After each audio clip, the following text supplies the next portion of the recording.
Então ela fala, lei do desenvolvimento osteoarticular. O esqueleto é tanto mais maleável, boa noite, Evelyn, é tanto mais maleável quanto menos ossificado está, ou quanto mais jovem seja o indivíduo. Eliminando as deformidades de origem traumática, senil ou infecciosa, podemos dizer que toda deformidade óssea tem origem entre o nascimento e os 20 anos de idade. Então essa frase ela fala para a gente que o processo de desenvolvimento ósseo, ele causa alterações caso você não tenha um crescimento adequado, uma alimentação adequada, né? Vai ter umas deformações ósseas. E com frequência isso pode acontecer entre os 7 e 14 anos. Por quê? 7 anos é o primeiro estirão de crescimento. E por volta dos 14 anos é a finalização do segundo estirão de crescimento. Né? Nós temos 2 estirões de crescimento. Tanto que você vê que a criança, aos 7 anos, ela tem praticamente um uma entre o menino e a menina.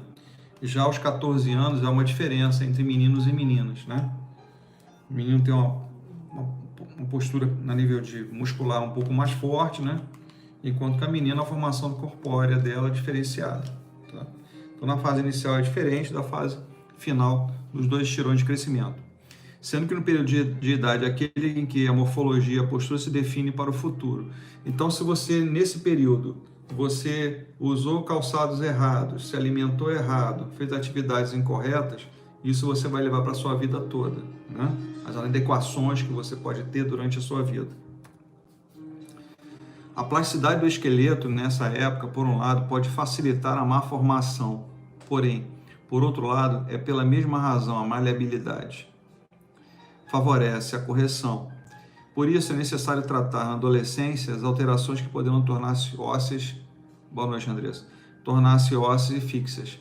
Então, o desenvolvimento humano, né, através do movimento, ele pode se agravar quando essas adequações durante a vida não são feitas de uma forma correta. Boa noite, Débora. Então, a segunda lei é a lei de ossificação e crescimento. Nem todas as partes do esqueleto se ossificam com a mesma rapidez. A gente sabe que o último osso que se ossifica no corpo é o rádio, tá? Tanto que se você quer saber, se vocês futuramente, filhos ou pessoas da família, se a ossificação terminou, basta fazer um raio-x do osso rádio. É o último osso que se ossifica no corpo. Então, algumas regras, né, do processo é o seguinte: as costelas se ossificam rapidamente, porém continuam maleáveis graças às cartilagens costais. Na verdade, a maleabilidade que existe nas costelas é para facilitar a respiração, tá? Boa noite, Renata. O tratamento preventivo é mais fácil, mais rápido e de melhor prognóstico. No adulto, quando tratamos de uma deformidade, vamos visar um tratamento postural. O objetivo não pode ser o de reduzir totalmente a deformidade, mas sim dar-lhe flexibilidade para as suas atividades de vida diária e diminuir os possíveis quadros álgicos. Então, tudo que você faz inadequadamente, você vai ter um somatório, né? Se você faz errado, se você não teve o hábito da atividade física, se você não teve o hábito da alimentação correta, se você não fez uso do sol, se os seus calçados não foram adequados, se a roupa que você usou é muito apertada, tudo isso é um somatório que você vai tendo, não é num dia que isso vai acontecer, mas é um somatório de coisas que você vai ter, e isso vai gerar um comprometimento postural no futuro. Eu digo sempre, os pés da gente são a nossa base. Boa noite, Arthur. A nossa base. Se a nossa base não é boa, se você não dá uma boa base durante a vida, no seu crescimento, você vai ter o tronco torto, ou seja, a coluna vertebral. Os pés se ossificam mais depressa que as mãos. Claro, se a carga sobre ele é constante, a gente sabe que toda carga jogada sobre um osso, ele tem um processo de ossificação um pouco mais rápida do que se fosse de uma forma natural, tá? Então, a sobrecarga que existe, o próprio peso corporal jogado sobre os ossos, faz com que o processo de ossificação seja um pouco mais acelerado. Portanto, os tratamentos para o pé plano ou outras deformidades devem ser feitos precocemente. Boa noite, Ivanildo. As epífises férteis, que ossificam mais tardiamente, estão situadas perto dos joelhos e próximo aos punhos. Foi o que nós falamos aqui, né? A ossificação do rádio e, no caso, a ossificação dos côndilos femorais. Eu estou no slide 6, número 6. Boa noite, Giovanni. Estou no slide 6. Então a gente está falando do processo de ossificação e a atividade em si para proporcionar com a qualidade durante um trabalho que você vai fazer com seus pacientes, tá? A pelve está completamente ossificada antes dos 20 anos de idade, né? Agora o slide 7, aí eu vou continuar. Agora vem o que a gente chama de lei de alternância de Godin, tá? Os picos de crescimento do esqueleto se alternam de 6 em 6 meses. Boa noite, Jocelyn. De 6 em 6 meses, tá? Existe uma teoria, na verdade é uma teoria bastante aceita, que a modificação total do homem e a modificação total da mulher, ela varia, né? Você tem um processo de troca do seu organismo todo, pele, estruturas internas, osso, você faz toda essa modificação num período de vários anos. A mulher, ela tem um período mais prolongado, mais curto. A mulher troca todo o seu organismo, a pele, estrutura, cabelo, essa coisa toda, de 7 em 7 anos, e o homem troca de 8 em 8 anos, tá? O crescimento lateral se alterna com o crescimento longitudinal. O crescimento lateral e o crescimento longitudinal. O crescimento da extremidade distal alterna-se com o crescimento da extremidade proximal. Essas são algumas alterações que a gente tem que pensar, que o crescimento exagerado da parte óssea, e às vezes a parte muscular não acompanha esse crescimento ósseo, é isso que gera, às vezes, algum tipo de deformidade, né? As pessoas com má postura, né? Alterações posturais, devido a esse crescimento exagerado, às vezes, da parte óssea e pouco crescimento da parte muscular. Os dois devem andar, se possível, equilibrados, mas geralmente isso não acontece. O crescimento dos membros superiores alterna-se com o crescimento dos membros inferiores. Isso é uma teoria.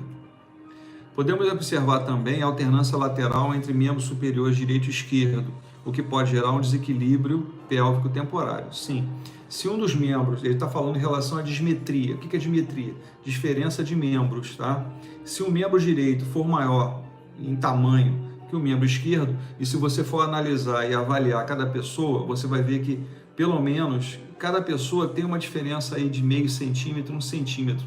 Mais do que isso, é extremamente considerável, porque isso pode gerar problemas na coluna vertebral, tá? Porque um desnivelamento de membro inferior desnivela o quadril e automaticamente desnivela a coluna também. A desigualdade decorrente desse processo não é alarmante, mas na criança, visto que o desequilíbrio é temporário, devendo, portanto, ser observado, pois pode dar origem a uma atitude escoliótica, foi o que eu falei. Às vezes, uma escoliose persiste na idade adulta se o crescimento terminou em um momento de desequilíbrio. Bom, essas escolioses, elas podem ser chamadas de idiopáticas, ou seja, não tem causa conhecida, mas existem as tais de escolioses funcionais. Essas escolioses funcionais, elas, dependendo do dia, como você procedeu, se você fez alguma atividade inadequada, você vai sentir mais ou menos, né? Se você dorme errado, se você faz algum tipo de atividade que compromete a sua coluna, você vai sentir mais. Então, essas são as escolioses funcionais. Tem vários tipos delas, tá? O tratamento preventivo é mais fácil, mais rápido e de melhor prognóstico. Não só tratamento, como também o trabalho que você deve fazer com o seu paciente, tá? O trabalho de prevenção é muito melhor que o trabalho pós, ou seja, o tratamento em si, né? Então, quando você pensa, por exemplo, uma cirurgia e você analisa o que tratar, o que usar com o nosso paciente, se você fizer um bom pré-cirúrgico, o pós-cirúrgico será muito mais rápido. E o que a maioria das vezes não acontece. As pessoas só pensam no pós e esquecem do pré. Eu tive casos de pessoas que vieram tratar comigo e eu fiz comparações, né? Pessoas que só faziam algum tipo de atividade só no pós e os que fizeram pré e pós. Boa noite. O pré e o pós, tá? Então você vê que a pessoa que faz um pré-cirúrgico, uma pré-preventivo inicial antes de uma cirurgia, boa noite, Wellington, uma pré-cirurgia, você tem um resultado muito mais rápido. É fácil comparar, né? O atleta se recupera muito mais rápido do que um ser comum como nós. Ele já tem uma predisposição muscular. Então, se você dá uma predisposição muscular, você tem um resultado mais rápido. Mais uma prova que o nosso corpo é uma estrutura que tem que se manter em movimento e não está parado. No adulto, quando tratamos de uma deformidade, vamos visar um tratamento postural. O objetivo não pode ser o de reduzir totalmente a deformidade. Boa noite, Júlia. Depois que você passa de um certo momento da sua vida, você ajeitar o que está torto é complicado, porque os padrões corporais e posturais são adquiridos e gravados na sua memória. O seu corpo grava totalmente as posturas que você adquire, tá? Bom, então não é reduzir totalmente a deformidade, mas sim dar flexibilidade à atividade de vida diária e diminuir os possíveis quadros álgicos, né? Lei de Delpech. Esta lei tem grande importância na cinesioterapia, tanto para compreendermos a etiologia das deformidades ósseas, como para determinarmos o protocolo de tratamento, né? Segundo essa lei, a formação óssea se dá pela movimentação normal e por pressões normais de estruturas vizinhas, como músculos, boa noite, Raia, músculos, tendões e ligamentos. Assim, sempre que tivermos movimentos anormais e pressões anormais em superfícies ósseas ou cartilaginosas, ali serão geradas anormalidades. São as más posturas, né, que ele está falando, na verdade, ocasionando alterações ósseas, cartilaginosas, ligamentares e assim por diante. Então, um exemplinho aqui da lei de Delpech. Uma articulação imóvel ou imobilizada pode sofrer rigidez, anquilose ou se soldar completamente quando há uma mobilização prolongada. Isso é fácil entender quem já fez algum tipo de imobilização, né? Colocou um gesso, colocou uma atadura mais rígida. Você nota que quando você retira, aquela mobilidade que você tinha, né, devido à mobilização, não acontece mais. Ela fica com uma dificuldade inicial, né? Então, o que ele fala aqui, por exemplo, em anquilose. Anquilose já é um caso avançado, em que há uma fixação entre ossos, tá? Tanto que existem doenças relacionadas a isso. Boa noite, Amanda. A espondilite anquilosante. Anquilosar quer dizer fixação por doença ou por algum comprometimento e mobilização prolongada, tá? Segundo exemplo, na coluna vertebral, quando há um desequilíbrio de pressão entre as vértebras, a coluna tenderá à flexão para um dos lados. A gente fala flexão, na verdade, é inclinação para um lado ou para o outro, tá?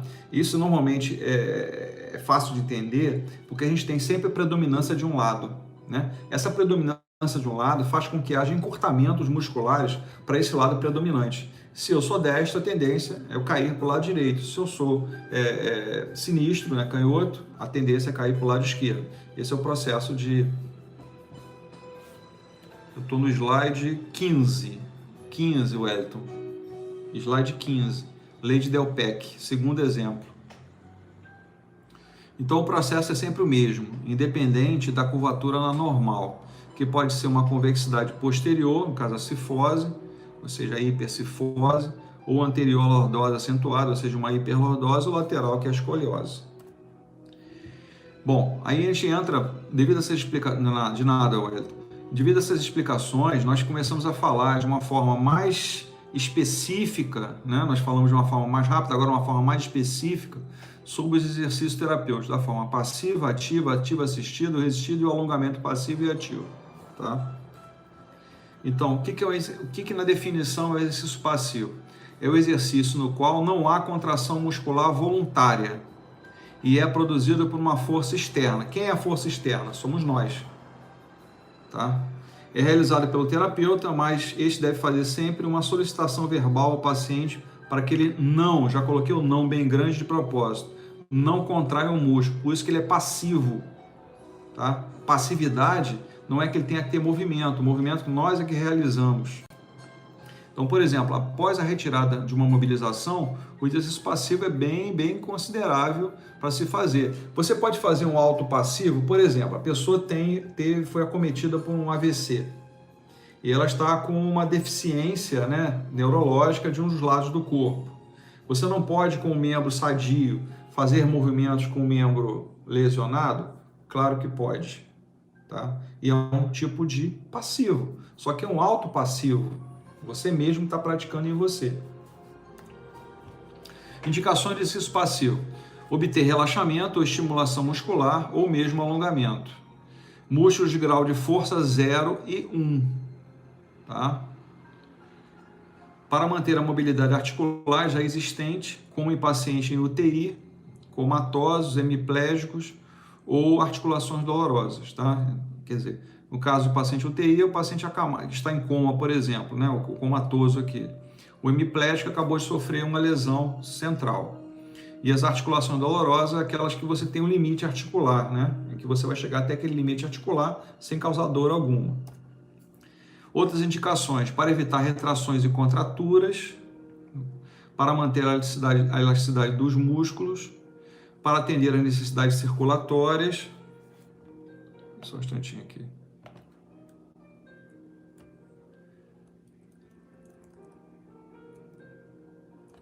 Deixa eu diminuir esse tamanho, acho que eu mandei um slide pequeno. 30, 28.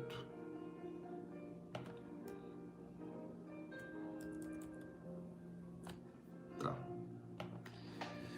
Para atender necessidades circulatórias, movimento, você com imobilização ou sem movimentação, você tem uma tendência a edema, né? Se você não faz movimento. Para paciente manter a consciência do movimento, isso aí é treinamento mental, ok? Em padrões normais de atividades de vida diária, preservar ou melhorar o esquema da imagem corporal para evitar o silêncio periférico. Silêncio periférico é a falta de mobilidade, ok?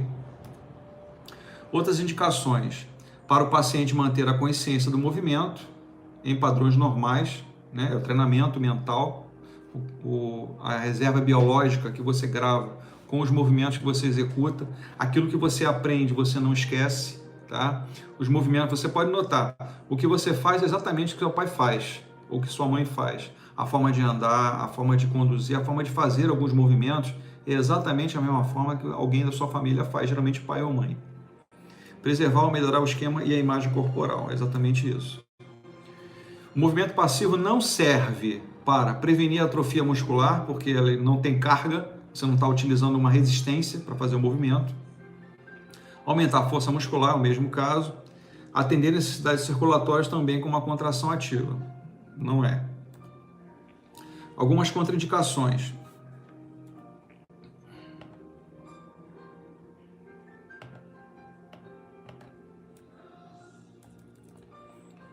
Só um instantinho que eu estou mexendo aqui umas coisas aqui. Contraindicações em regiões de fraturas não consolidadas, senão você pode causar um problema, né? Tá bom, Matheus. Ou próxima a fraturas recentes com bloqueio articular. Imediatamente após cirurgias, boa noite. Imediatamente após cirurgias de tendões, músculos, ligamentos, salvo em algumas exceções, como em pós-cirúrgico de ligamento cruzado anterior, LCA, tá? Ligamento cruzado anterior. Quando o movimento articular puder ser prejudicial e processo de cicatrização. Às vezes, às vezes mesmo com pontos, você pode fazer algum tipo de movimentação. Não há problema algum, tá? O que você não pode é passar desse limite. Aí você pode romper aqueles pontos, tá? Contraindicações. Quando o movimento articular pode ser prejudicial ao processo de cicatrização. É o caso, tá? Você passa do limite. Exercício ativo assistido. Até botei errado aqui, está faltando um acento aqui.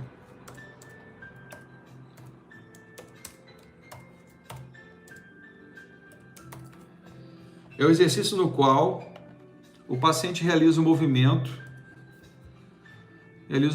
com auxílio do terapeuta. Este auxílio vai ser dado somente depois que o paciente consegue realizar, né? E de acordo com a capacidade do músculo solicitado. Essas indicações são para músculos espásticos após relaxamento. Após uma lesão central, ou seja, um AVC, por exemplo, você vai ter um momento flácido, que é uma flacidez neurológica, e você vai ter um momento espástico. Tá? A espasticidade é aquela rigidez, aquela postura, né, que o indivíduo adquire, né? Rotação interna de ombro, flexão de cotovelo, flexão de punho, flexão dos dedos da mão, ok? Essa é a postura espástica. A postura flácida é um membro totalmente estendido, com uma fraqueza ligamentar de ombro, de quadril, de várias regiões, tá? E os músculos de grau de força 2. Observação. As indicações e as contraindicações para execução ou para o uso desse tipo de exercício são as mesmas do exercício ativo.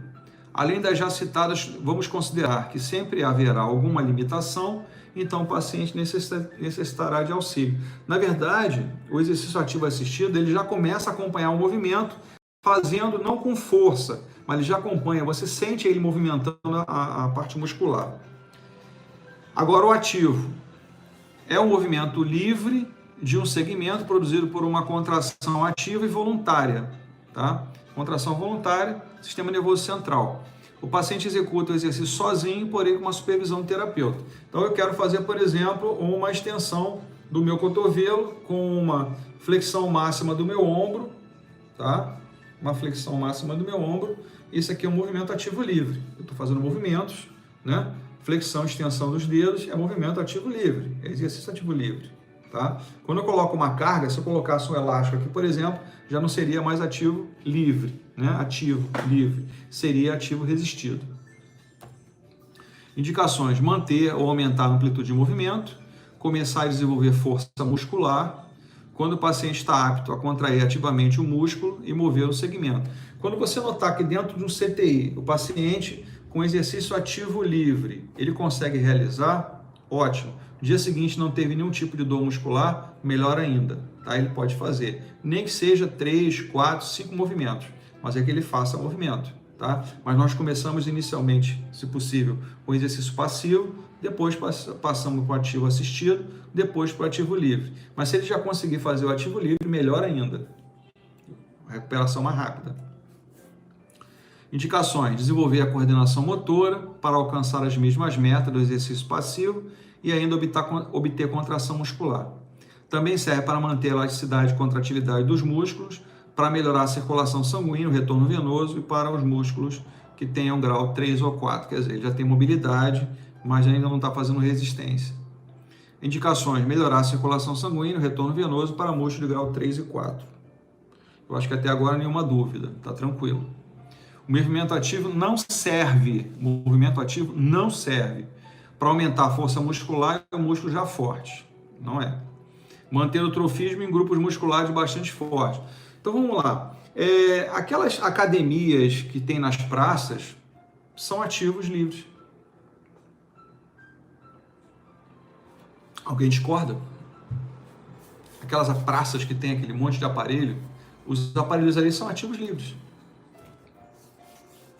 Sabe por que são ativos livres? Porque não tem carga. Se tivesse carga, seria ativo resistido. Então, numa academia, no centro de musculação, uma academia com musculação, lá é ativo resistido. O ativo livre é essas praças que você tem no dia a dia aí. Você encontra um monte de lugar essas praças. Nesse caso aqui, sim. Isso aqui é ativo livre. Ó. Se eu estou com um problema na cervical, estou sentindo algum tipo de incômodo na região cervical, isso aqui é ativo livre. Ó. Rotação, flexão, extensão, hiperextensão, inclinação, isso é ativo livre, tá? Mas eu posso fazer resistido.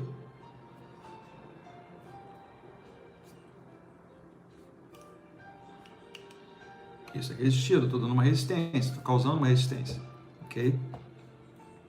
Também serve para aumentar a força muscular em músculos já fortes, manter o trofismo em grupos musculares, isso não serve, né? Contraindicações: imediatamente após cirurgias de músculos, tendões e ligamentos, mesmo que o paciente consiga fazer o movimento, salvo em algumas exceções. Cuidado, porque você pode comprometer a cirurgia e a culpa será sua, né? Quando você realizar isso. Também contraindicado quando as condições cardiovasculares do paciente são instáveis. Por exemplo, uma condição instável cardiovascular, angina de peito, que a gente chama de angina pectoris. E o exercício pode colocar em risco a vida, por exemplo, infartar, né, o paciente. Então, vocês vão estudar futuramente, na parte cardiológica, existem 4 níveis de angina. O nível 4, que é o pior, né, o cara não consegue subir um degrau de escada, ele começa quase que infarta. Ativo resistido é uma forma de exercício no qual há uma contração muscular voluntária. Boa noite, Patrícia.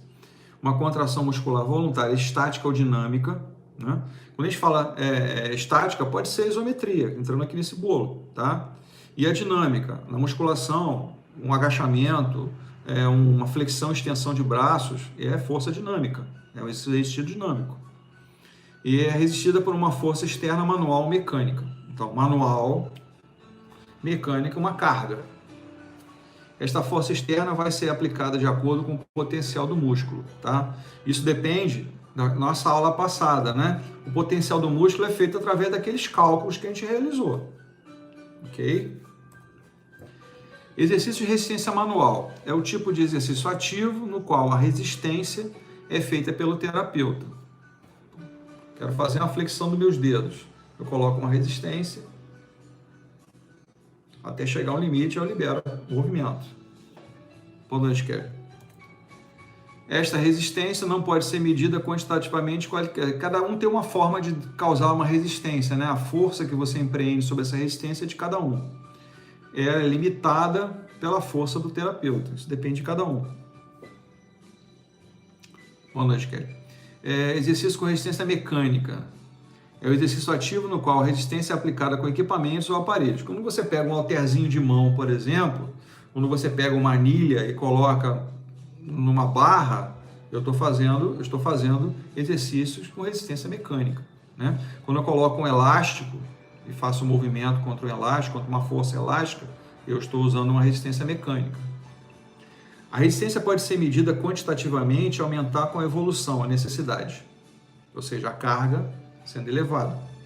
É útil quando é necessário uma força maior que do terapeuta. Quando você sentir que aquele limite que você está empreendendo está sendo ultrapassado pela força do paciente, é hora de você não usar mais a resistência manual e partir para a resistência mecânica. Algumas considerações. Primeiro, se à medida que o músculo se contrai e for feita uma resistência contra ele, o músculo se tornará mais forte após um certo período de tempo. Isso aí é clássico, é lógico. Segundo, Bela, eu estou no slide 39. 39.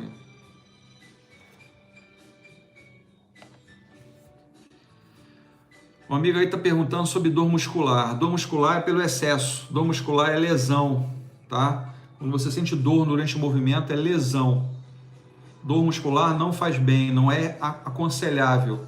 Se você faz exercício e sente dor, é sinal que está fazendo incorreto, ou está exagerando na quantidade de movimentos que você está realizando. Segunda consideração. O músculo, que é um tecido contrátil, se tornará mais forte através da hipertrofia de suas fibras musculares e do aumento da exigência de trabalho nas suas fibras. Todo trabalho, já conversamos sobre isso, mas todo trabalho muscular ele é progressivo e lento. Ele não pode ser extrapolado de uma hora para outra, né? Você querendo aumentar a massa muscular de uma hora para outra. Tem gente que leva 2, 3, 4, 5 anos para conseguir uma boa qualidade de força muscular, tá? Isso não é de uma hora para outra. Depende de treinamento, de tempo, depende de alimentação adequada e de tempo adequado para fazer os exercícios. Terceira consideração. À medida que a força de um músculo aumenta também a resposta cardiovascular, a potência e a resistência à fadiga. Nós já conversamos sobre isso também. A gente sabe que conforme o movimento vai sendo feito, o exercício vai sendo feito, a resistência vai sendo ganha, a parte cardiovascular tende a diminuir durante o repouso, para que ele suplante no momento da atividade, que ele utilize mais sangue, mais oxigênio sendo bombeado, mais sangue sendo bombeado pelo corpo, para nutrir aquele músculo para fazer o movimento adequado. Quarta consideração. Muitos fatores como doenças de desuso ou imobilização prolongada podem determinar a fraqueza muscular. Sim, a diferença é bem clássica, tá? Vamos pegar duas pessoas, nós e um atleta. Nós ficamos com a imobilização durante 30 dias, a perda é X. O atleta, a mesma mobilização por 30 dias, a perda dele é X mais 1. Tá? Quem tem ganho de massa muscular, quem tem muita massa muscular, a perda é muito maior com a mobilização daquele que não tem, aquele que está com uma atividade até menos intensa do que um atleta. Muitos fatores como doença de desuso ou mobilização prolongada podem determinar a fraqueza muscular. Ok. Através de exercícios resistidos manuais ou mecânicos programados, poderemos conseguir o aumento de força muscular, melhora da resistência, a fadiga e a função física geral. Ok. Indicações e objetivos do exercício resistido. Aumentar o volume do músculo, hipertrofia, sempre é isso, a gente vai, querendo ou não, você vai hipertrofiar o músculo com a resistência. Melhorar a função física geral, claro. É um dos fatores de você melhorar, inclusive, a sua imunidade, é através do exercício, é através do ganho de força muscular. Aumentar a força muscular, para isso, a contração muscular precisa ser resistida ou receber uma carga para promover a hipertrofia. É o que eu falei, aqueles aparelhos que ficam lá nas praças, eles não são resistidos, eles são ativos livres, não existe resistência ali. Ele melhora a mobilidade, ele melhora a nutrição articular, faz com que o líquido sinovial circule melhor na região, mas ele não promove hipertrofia. Indicações do objetivo do exercício resistido. Trabalha músculos de grau 4 ou 5. Aumenta a resistência à fadiga. Se consegue isso se repetindo várias vezes o exercício, com uma resistência média ou com uma maior velocidade. Então ele está, na verdade, dividindo em atividade de resistência, de força e de potência. Potência a gente coloca um pouquinho de lado nesse momento, na fisioterapia, porque a gente usa mais a potência para a fisioterapia desportiva. Vamos pensar mais na força e na resistência. São duas valências físicas importantíssimas. Também a indicação, aumentar a força muscular e a massa muscular. Ok, para isso devemos usar uma carga maior, com menos velocidade e um número menor de repetições. Esse é o caso da força. Contraindicações, inflamação e edema. O exercício resistido pode causar esses sinais, né? Quer dizer, se você já está com um processo inflamatório e você aquece através da musculatura, através do movimento, você pode promover a inflamação. O edema a gente pode até pensar no caso, porque a contração muscular é um dos efeitos que faz com que haja redução de edema, né? Os edemas são captados, absorvidos pelo corpo, quando você faz movimento e você faz contração. E também postura de drenagem, né? Que é o membro mais alto do que o nível do coração, num ângulo entre 30 e 45 graus. Dor. Quando houver dor, diminuir ou suspender o exercício resistido. Com dor, né? É a história de alguém fez uma pergunta sobre isso. Eu sinto dor durante o exercício. Ok. Se você sente dor ao exercício ou depois dele, é sinal que você exagerou na atividade que você executou. Então, naquele dia seguinte, se você sentiu dor, faça uma atividade mais suave. Se você usou uma carga X, diminua essa carga. Se você sentiu dor correndo, faça caminhada, mas não pare, porque a gente sabe que o movimento ajuda na absorção do edema e aquele músculo que já ganhou alguma certa força muscular é suplantado por aquele que está lesionado. Tá? E logo, logo, o processo de cicatrização acontece entre 5 a 7 dias. Quando não houver uma amplitude de movimento boa e adequada, aí nós vamos usar, você vai cada vez encurtar mais o músculo e vai perder a amplitude de movimento.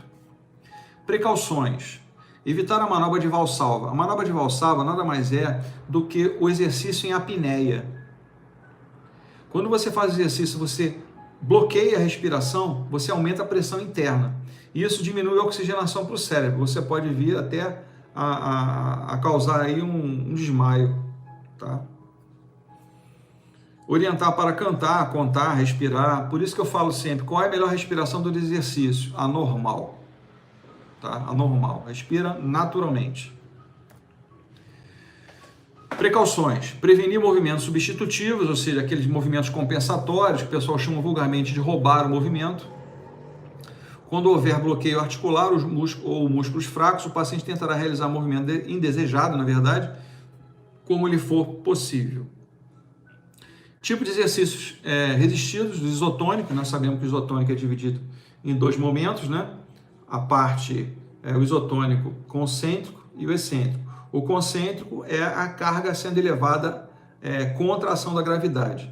E o exercício isotônico excêntrico é o retorno ao ponto inicial, ou seja, a gravidade empurrando ao ponto zero novamente. Então, há contração muscular com movimento articular, sempre. Podem ser feitos com resistência manual ou mecânica. Até agora nós já sabemos disso. Exercício isométrico. A contração muscular, mas sem movimento articular. Por isso que eu falo que o exercício isométrico ele pode ser feito a valsalva. Ok. O que é a manobra de valsalva? É evitar que o paciente execute movimentos, exercício, com respiração bloqueada, ou seja, movimento em apneia. Você vai fazer um movimento, o cara bloqueia a respiração, faz o movimento, ele pode gerar uma falta de oxigenação ao cérebro, tá? E levar até desmaio. Então, a manobra de valsalva é você evitar que o paciente faça apneia durante o movimento, tá? Então, oriente ele a fazer a respiração natural, o movimento, o exercício de forma natural. Nada de fazer a manobra de valsalva, ou seja, o bloqueio respiratório, ok? Como não há movimento articular, a força vai se desenvolver somente naquelas fibras em cujo ângulo o exercício é executado. Tá bom, Gênero? Então, é o que eu já falei para vocês, já conversamos sobre isso aqui. O paciente imobilizado pode fazer uso de exercício isométrico. Ele não vai ter movimento articular. Se ele não faz movimento articular, ele não tem deslocamento. Se eu tenho uma fratura, né? Eu estou com gesso, eu estou imobilizado, eu não vou ter deslocamento de osso. Ele está mobilizado, ele está alinhado, né? É o que a gente chama de boca a boca. O osso está alinhado, tá bem adequadinho, bem colocado, bem encaixado. Tá? Então você pode fazer contração mesmo dentro do gesso. Um excelente exemplo de exercício isométrico é a prancha abdominal. Todo mundo sabe que a prancha é você ficar naquela posição de flexão e extensão apoiado. Cotovelos apoiados, né, com o antebraço no chão, o corpo totalmente esticado, só apoiado na ponta do pé. Isso é a prancha. Tá? E o agachamento estático. Você fletir os joelhos, ficar mais ou menos a 90 graus e se manter por um período de tempo. Tá? Dobrar os joelhos, fletindo, de pé, membros inferiores afastados na linha do quadril, fletir os joelhos, manter a 90 graus mais ou menos por no mínimo 5 segundos. A soma de ambas as forças é zero e não há deslocamento possível, mas sim uma ampla utilização de energia. Ok? Esse é o exercício isométrico. Então, uma citação. De acordo com a intensidade da força contrária, o requerimento da força muscular pode ser muito alto para manter os segmentos. Por exemplo, durante o ato de você empurrar alguma coisa, deslocar alguma coisa com uma carga muito elevada, no ponto que você está fixado naquela carga, eu estou fazendo isometria. E no momento que você desloca, eu estou fazendo isotonia. Então, eu estou usando duas coisas ao mesmo tempo. Vantagens e precauções do exercício isométrico. Tendemos a pensar que, por não ocorrer deslocamento corporal, o exercício é menos lesivo, mas não é verdade. Um alinhamento errado dos segmentos corporais, uma posição errada ao segurar uma carga estaticamente e tentar levantar esse peso, podemos sustentar, podendo provocar estiramentos e rompimentos, tá? Porque às vezes a carga é elevada demais. Você quer fazer, por exemplo, exercício isométrico para o bíceps braquial. Então você pede para a pessoa ficar com os braços a 90 graus, lembrando, né, que a maior força que o músculo exerce quando ele está perpendicular à ação da gravidade. Aí você coloca, de repente, uma barra, sei lá, 20 quilos sobre as mãos dele para ele segurar e se manter sobre 10 segundos. Se ele não tiver uma boa preparação antes disso, ele pode causar uma lesão ali, pode ser até grave. E se ele fizer uso, por exemplo, tem atletas que fazem uso de esteroide anabolizante, que é um dos responsáveis pelo rompimento de tendões, tá? E você coloca uma carga elevada ali, ele vai romper, vai arrebentar e vai ser complicado. Uma precaução importante. A Fundação Espanhola do Coração não aconselha praticar exercício isométrico se a pessoa for hipertensa. Por quê? O exercício isométrico aumenta a pressão arterial, e muito. Tá? Então, a pessoa hipertensa, esquece. O esforço isométrico eleva a pressão arterial pela compressão exercida pela tensão dos músculos sobre a própria circulação, foi a explicação anterior. Ela aumenta em função do grau de tensão e quando a intensidade do esforço está acima de 70% da força máxima voluntária, a circulação do músculo ativo é praticamente nula. Olha só, todo exercício, todo trabalho que envolve o sistema cardiovascular, e todos envolvem o sistema cardiovascular, a não ser o ativo assistido e o ativo e o passivo, tá? ele não envolve, porque quem está fazendo na verdade somos nós, com um pequeno auxílio no ativo assistido, existem percentuais que você pode praticar. Ele está falando acima de 70%. Acima de 70% são pessoas muito ativas, que têm uma condição muscular boa, né? Que conseguem suportar esse tipo de carga. Se você pensar numa pessoa idosa, que tem pouca mobilidade, tem pouca atividade, você joga esse 70% lá para 40%, 30% só do que ele suporta. Isso é medido através de um trabalho, que isso vocês vão aprender mais à frente, quem quiser ler um pouquinho sobre o assunto, chama-se zona-alvo. A zona-alvo é um cálculo que você faz dentro da cardiologia, né, ou da atividade física em si, para você saber os limites mínimos e máximos de frequência cardíaca durante o movimento, durante o exercício. Tá? Chama-se zona-alvo. Pelo efeito da compressão, aumenta o retorno venoso, a frequência cardíaca e a força de contração do coração. Está explicando sobre a ação do isométrico nos hipertensos. Tudo isso causa um aumento da pressão arterial. Outra ação do exercício isométrico estimula fibras musculares mais profundas. No caso, na execução corretamente do exercício, é preciso comprimir bem os músculos. Tudo que for possível nessa postura.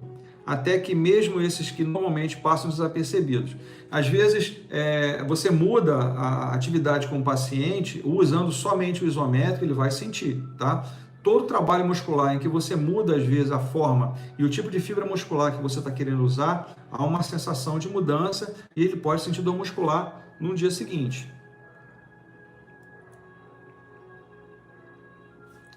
Ativa a musculatura estabilizadora.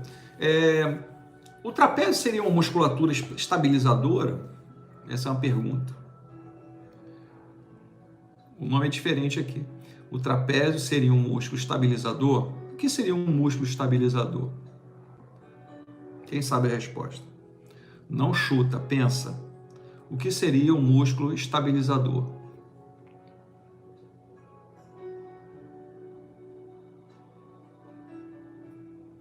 O músculo estabilizador, gente, na verdade é um músculo postural. O trapézio é um músculo postural. É só você lembrar do que eu falo muito em sala, né? Aquele dia que você está mais tenso ou você utilizou muito os braços, você sente dor na região cervical. Por isso ele é um músculo estabilizador, ele é um músculo de postura. Então os músculos posturais, por isso que às vezes a gente trabalha muito tempo durante o dia, muito tempo em pé, fazendo muito movimento, a gente sente dor nas costas. E às vezes a dor não é óssea, é postural, é em cima dos músculos estabilizadores, são os músculos de postura. Nem todos os músculos têm por função implementar o movimento. Alguns estabilizam um determinado setor corporal para que possamos manter a postura adequada. É isso aí. Traz uma maior tolerância à dor, ou seja, o isométrico. A dor costuma ser uma companheira inevitável. Há estudos que demonstram que os exercícios isométricos elevam o limite da dor em pessoas acima de 60 anos de idade. E com uma população cada vez mais envelhecida, parece necessário que tenham cada vez mais atenção. Então, cuidado com a pessoa idosa, se ela é hipertensa, se ela tem alguma alteração cardiovascular, se ela não é uma pessoa ativa, cuidado com esse isométrico acima dessa idade. Princípios para aplicação de exercícios resistidos. Isso é importante porque é uma forma de você conduzir melhor a sua atividade com o seu paciente. Antes do início dos exercícios, primeiro, vamos avaliar a amplitude de movimento e a força do paciente. A avaliação da amplitude do movimento através de goniometria, tá? As reguinhas em que você tem as amplitudes articulares. E a força do paciente. A força do paciente é medida de 0 a 5. Explicar ao paciente exercícios e procedimentos. Demonstrar a ele, né, o movimento desejado, né, para ele que ele grave. Isso é a mesma coisa que acontece numa academia. Você, quando inicia o exercício, primeiro você vai fazer aquilo repetitivamente, várias vezes, 2, 3, 4 semanas, para que o seu cérebro grave aquele padrão de movimento, tá? Isso é memória biológica. Antes do início do exercício, colocar o paciente em uma posição confortável e manter a região do corpo a ser trabalhada livre de roupas restritivas, né? Ninguém vai chegar de calça comprida, de jeans, com um casaco colado no corpo, vai atrapalhar o movimento. O terapeuta deve adotar uma boa postura corporal que é individual. Antes do início ainda, explicar ao paciente que ele precisa executar o exercício com esforço, mas sem a manobra de valsalva, ou seja, respiração contínua. Durante a execução dos exercícios, estudar... Fala, Renato, o que foi? Estudar ou aplicar a resistência. Geralmente, ela é aplicada na extremidade distal, né? Lembrando que quanto mais proximal a articulação alvo, menor o esforço. Quanto mais afastada da articulação alvo, maior o esforço. Geralmente, ele é aplicado na extremidade distal do segmento, pois isso promove maior qualidade de resistência com menor esforço do fisioterapeuta. Quem vai fazer esforço é o paciente. Temos exceções quando há uma lesão de cotovelo, joelho ou tornozelo, então a resistência deve ser aplicada o mais proximalmente à articulação. Durante a execução do exercício, determinar a direção da resistência, ela é sempre aplicada na direção oposta ao movimento desejado, né? Se eu estou fazendo a flexão, o meu sentido é oposto ao movimento. Se eu estou fazendo a abdução, é o meu sentido oposto ao movimento. Estabilizar o segmento para evitar os movimentos substitutivos, com correia, faixa ou mesmo o nosso corpo, dando apoio ao paciente, não deixando que ele faça esses movimentos substitutivos. Durante a execução do exercício, aplicar a quantidade apropriada de resistência, seja manual, seja com carga. A resposta do paciente deve ser um esforço máximo sem dor, sempre. Se a dor começa a 90 graus, ele está num processo inflamatório, por exemplo, de uma bursite. Se 90 graus é o limite da dor dele, vão fazer com grau menor, sempre. Até um tempo atrás, paciente com dor não faça exercício. Hoje, paciente com dor, mesmo num processo inflamatório, faça no limite da dor, quem não sinta dor até aquele momento. Durante a execução ainda, estabelecer o número ideal de repetições e a quantidade de peso através do teste de força muscular ou teste de carga máxima. Tá?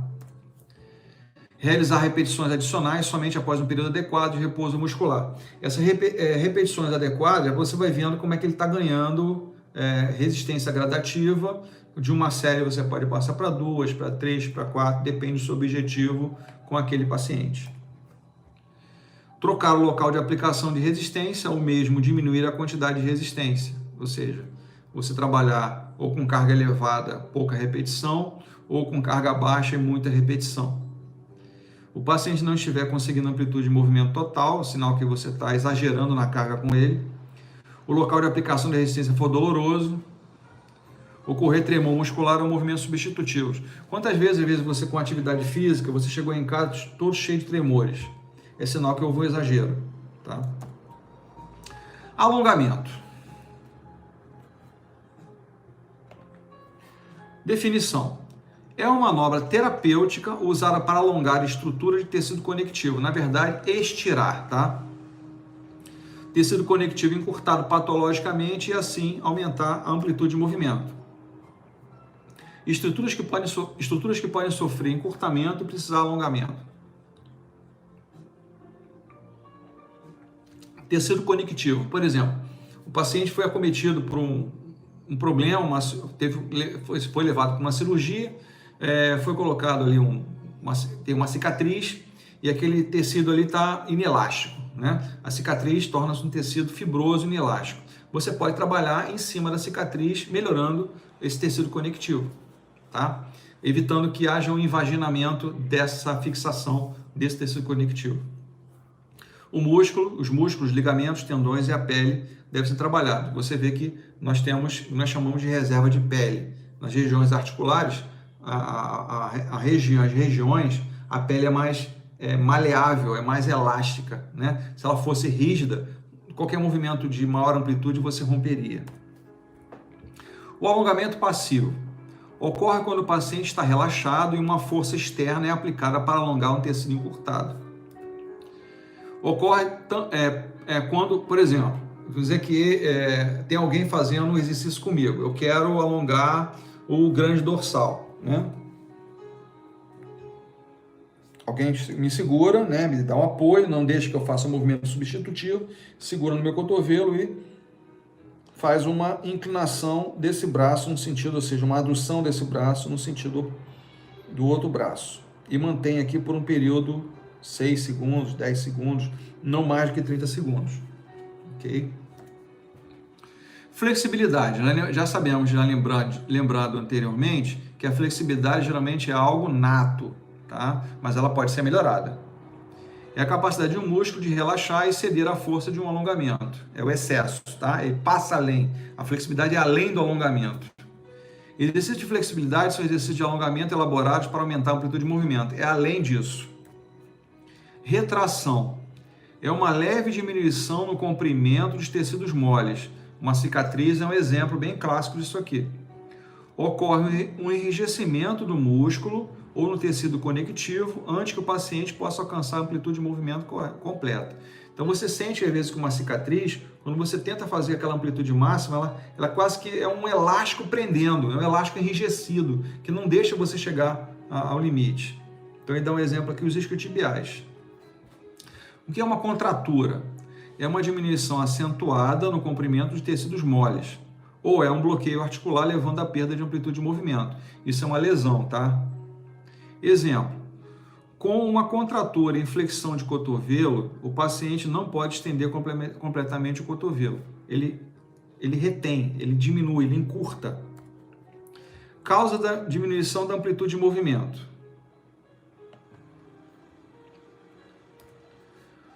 Imobilização prolongada, ou uso de gesso ou splint. Splint são aqueles aparelhos de imobilização em que você usa velcro, tá? Isso são os splints. Quando você tem aquela bota, né, que você coloca, você pode tomar banho, retira a bota, aquilo é um splint. Splint para punhos, splint para cotovelo, splint para ombro. Então, imobilização prolongada, uso de gesso ou splint por períodos prolongados após fraturas, cirurgias ou traumatismos. Mobilidade restrita, repouso prolongado no leito ou confinamento em uma cadeira de rodas. Tudo isso causa diminuição de massa muscular. Doenças articulares, como osteoartrite, artrite reumatoide, que são as doenças reumáticas, causam dor, espasmo muscular, inflamação, fraqueza, alterando a estrutura dos tecidos moles. Processos patológicos. Devido a traumas, inflamação, edema, hemorragia, isquemia, tem várias coisas aqui. Boa noite, Lili. Estava só esperando você para começar a aula. Caramba, estava só esperando você. Laceração ou queimaduras, pode ocorrer a produção de tecido fibroso, denso, que substitui os tecidos moles. Esses perdem sua elasticidade e plasticidade normal com a diminuição da amplitude de movimento. Indicações do alongamento. Quando uma amplitude de movimento está limitada devido a retrações, contraturas, aderências e formação de tecido cicatricial inadequado, levando ao encurtamento dos músculos, tendões e pele. Quando existe fraqueza muscular e retração de tecido oposto, gente, trabalho de alongamento, exercício de alongamento, não é que ganhe força muscular, ele melhora a qualidade de tensão desse músculo.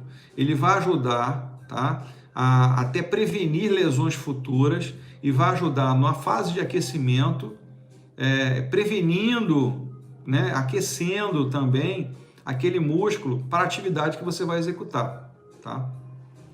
Quando existe fraqueza muscular, retração do tecido oposto.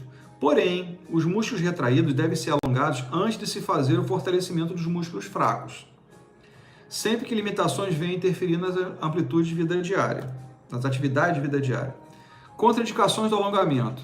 Quando existe um bloqueio ósseo limitando a amplitude de movimento, uma fratura, ou uma luxação, ou um deslocamento, tá? Isso deve ser evitado. Fraturas recentes, tá? Ele pode ocasionar novamente a perda de continuidade desse tecido ósseo.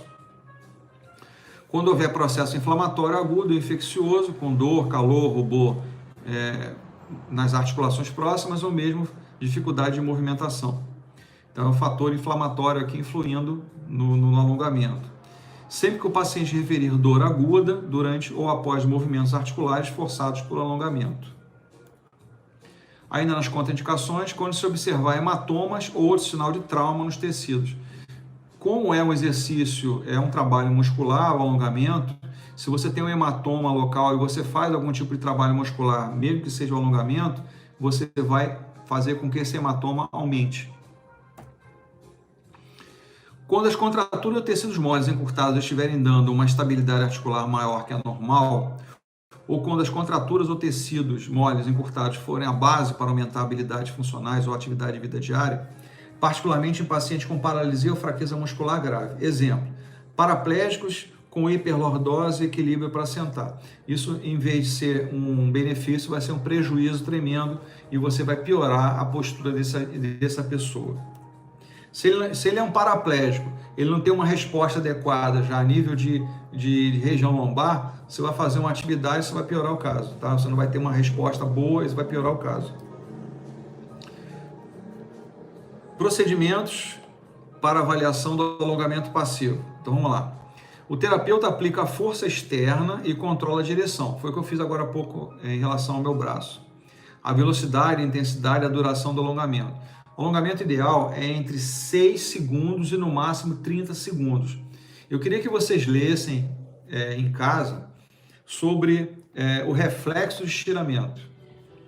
Reflexo de estiramento. Também você vai encontrar na literatura reflexo miotático. Reflexo miotático. Ou tem outros autores que falam reflexo de alongamento, tá? Então, reflexo de estiramento, reflexo miotático, reflexo de alongamento. É a mesma coisa, tá? O que é isso fisiologicamente? Como é que é essa resposta fisiológica quando você faz o exercício de alongamento? Continuando. A direção do alongamento será exatamente oposta à direção da função do músculo. Quer dizer, a contração dele é nesse sentido, certo? O grande dorsal traciona meu braço para trás, fazendo uma adução da escápula. Eu estou fazendo exatamente o oposto do movimento que ele pratica.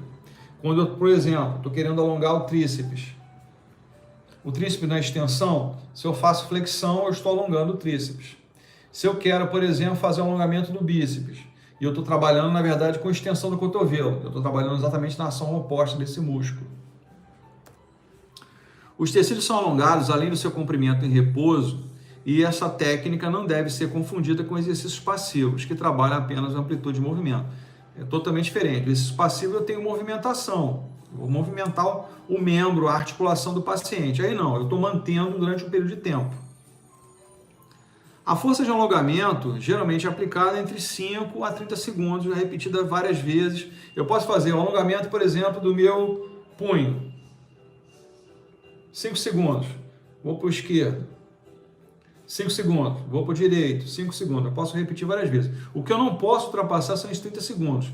Vai acontecer o reflexo estiramento. É isso que eu quero que vocês leiam. A intensidade e a duração do alongamento são geralmente aplicadas de acordo com a tolerância do paciente com a resistência à fadiga do terapeuta. Tá? É quanto você faz de 5 a 30 segundos.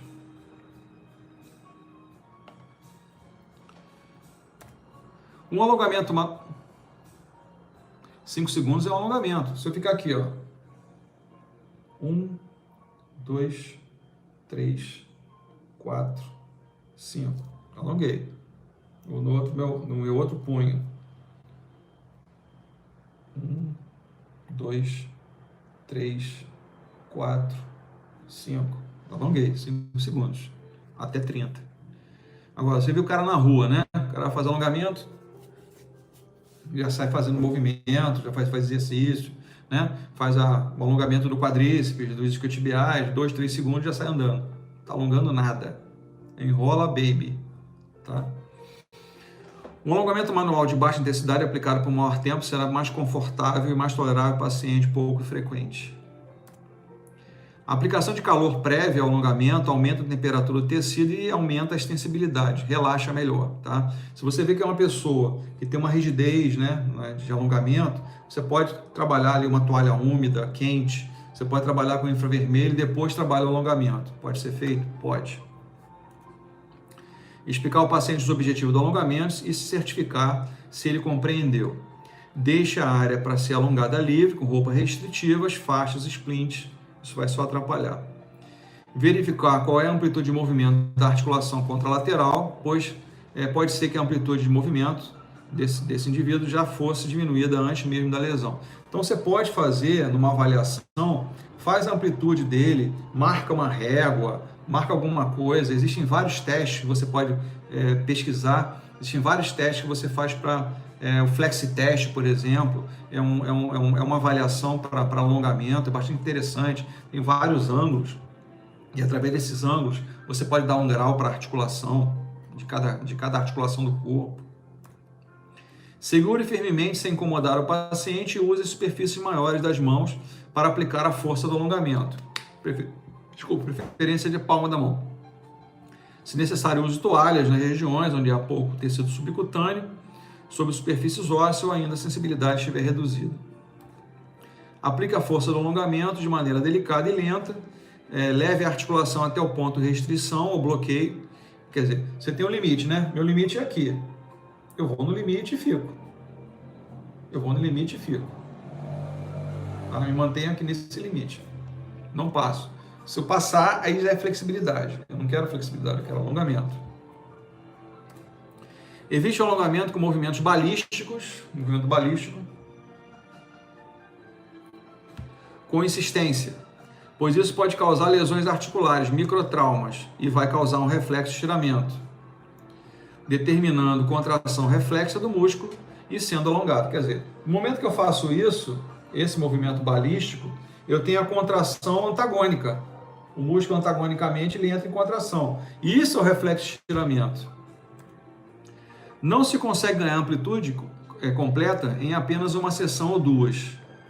O aumento da flexibilidade é um processo lento e gradual que vai exigir várias semanas de tratamento para se obter resultados aparentes significativos.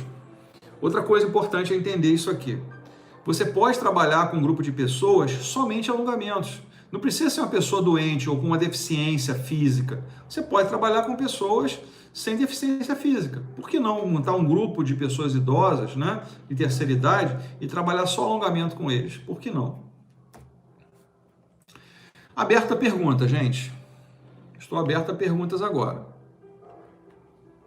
Deixo vocês à vontade para perguntas. Não sei se vocês já observaram, já deixei pronto, mas, se não me engano, umas 3 semanas para frente, já tem material pronto lá. Inclusive, semana que vem, na outra, vamos falar de algumas técnicas. Pena que a gente não tem, apesar que eu botei muita imagem para a gente ter noção do que a gente está fazendo, são técnicas musculares, tá? São técnicas musculares. Existem técnicas articulares, então eu vou falar de técnicas musculares, principalmente para alívio de dor, ok? Olha só, existe o estiramento, Monique, o estiramento lesivo e o estiramento não lesivo. Na verdade, a palavra alongamento é um rótulo, como musculação é um rótulo. O correto seria estirar o músculo sem lesão, tá? Então, estirar pode ser lesivo ou não. Então, o movimento de estiramento, isso aqui é um movimento não lesivo. Eu estou estirando meu músculo e não estou causando lesão nenhuma. Tá? Então, o estiramento ele pode ser lesivo ou não lesivo. A palavra estiramento é rótulo. Ok? Mais perguntas? Mais dúvidas?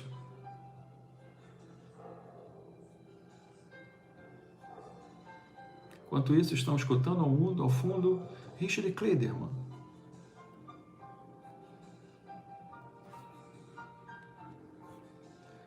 Entendeu? Ótimo. Ninguém tem mais nenhuma pergunta? Eu vou encerrar então. Por isso que é importante, durante o nosso bate-papo, a nossa aula, a gente ir anotando algumas coisas, dúvidas, e deixar para o final, ou ir parando no meio, que eu paro, não há problema nenhum. Não deixa a coisa andar, aí a gente se perde às vezes, né? Vai anotando, deixa um caderninho do lado, anota, tira a dúvida. No final, ó, professor, tem essa pergunta aqui, que eu estou na dúvida sobre esse assunto e tal. Você vê que eu paro. Se tiver uma pergunta no meio, eu paro e não dou continuidade. Eu paro, depois eu volto atrás e continuo explicando. Então, eu vou encerrar aqui, tá, gente?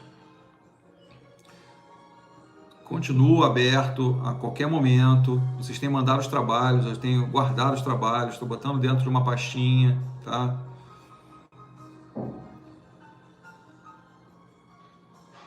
Não, a lei de Godin serve para adulto e criança, mas é mais para o crescimento. Repete a pergunta, Wellington, porque eu estava lendo a pergunta da colega e não vi a sua. Repete a sua pergunta, por favor. A lei de Godin, na verdade, é o processo de crescimento, tá? São os estirões de crescimento, o primeiro e o segundo estirão de crescimento. Se você não está adequado, você não adequa, tá? Você não adequa você não adequa a alimentação, a postura, calçado, roupas, você não adequa naquele momento, você tem problemas. Isso é de cada um, Wellington. Eu, particularmente, eu faço no início e no final. Eu, Nelson, tá? Eu faço minhas atividades, eu voltei a fazer meus exercícios novamente, tá?